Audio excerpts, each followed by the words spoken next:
Hi, the doctor's in. I'm Dr. LB, and I'm here to help you through your math difficulties.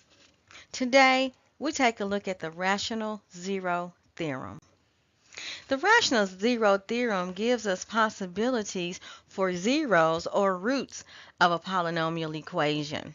So if you have a general polynomial equation that has integer coefficients, and if you look at P over Q, where P represents factors of the constant term a sub 0, and Q represents factors of the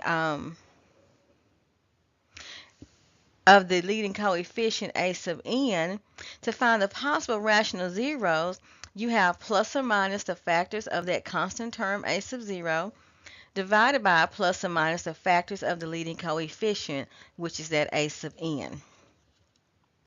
So let's look at an example where we're going to list all possible rational zeros. So we take a look at the constant term and the leading coefficient. Here the constant term is 8, so we have plus or minus 1, plus or minus 2, plus or minus 4, and plus or minus 8. Those are the factors of 8. And then the leading coefficient here is 1. There's nothing there, so it's assumed to be 1. Is plus or minus 1.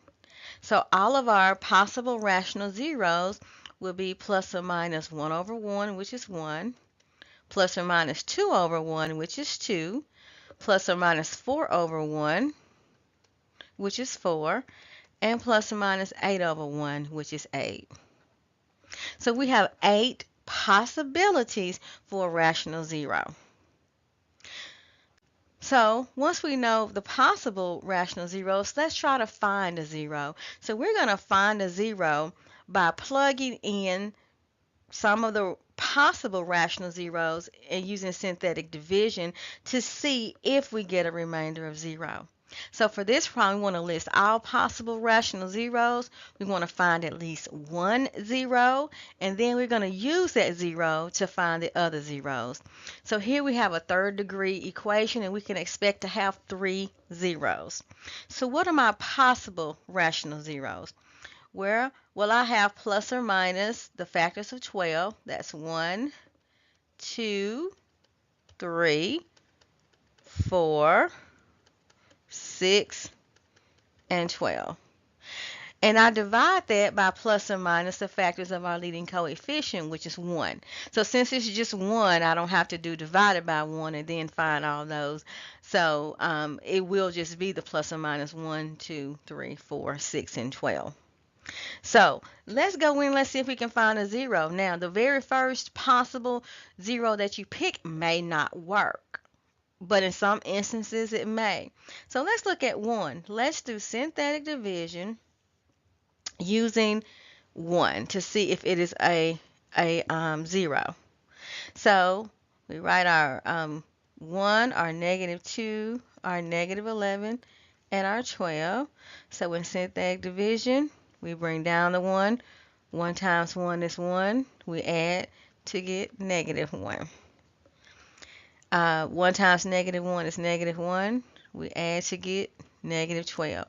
1 times negative 12 is negative 12. We add, we get a remainder of 0. So that means that x equals 1 is a zero of this polynomial equation. So what we have left, the result of this synthetic division, is x squared minus x minus 12. Because we had a third degree equation, we found a root, so it decreases by 1. So we can use this equation to find our other roots. This factors to x minus 4 times x plus 3. So x is going to be 4 or negative 3.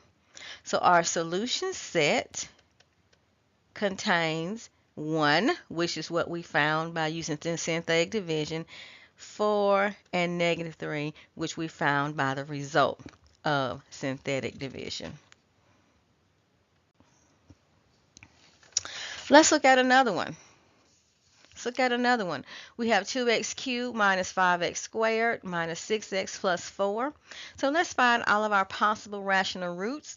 So let's list the factors of 4. Plus or minus 1, plus or minus 2, and plus or minus 4. Now here we have a leading coefficient of 2, so the factors of 2 plus or minus 1 plus or minus 2. Then we need to get all possible combinations that we can get from this. So we do plus or minus 1 divided by 1, plus or minus 2 divided by 2, plus or minus 4 divided by 1. Then we need to go and divide everything by 2. So plus or minus 1 divided by 2 is plus or minus 1/2. Plus or minus 2 divided by 2 is the same as 1. We've already listed that, so we don't have to list that again. Plus or minus 4 divided by 2 is 2. That's listed, so we don't have to list that one. So we have possibilities of plus or minus 1, 2, 4, and 1/2. So let's look at 1/2 with synthetic division to see if this is a root or a 0. So I bring down my 2. 2 times 1/2 is 1. I add to get negative 4. 1/2 times negative 4 is negative 2. I add to get negative 8. 1/2 times negative 8 is negative 4. And I add to get 0. So 1/2 is going to be a root for us. So what we have left that we need to solve is this 2x squared minus 4x minus 8 equals 0. Now we can factor a 2 out. We have x squared minus 2x minus 4 equals 0. And if I divide by 2, then I'm really wanting to see if what the solutions are to x squared minus 2x minus 4 equals 0. Now this does not factor. We think about when there are two numbers whose product is negative 4 and whose sum is negative 2. There are no two numbers like that, so we can use the quadratic formula. X equals negative b, so here b is negative 2. That double negative makes positive 2.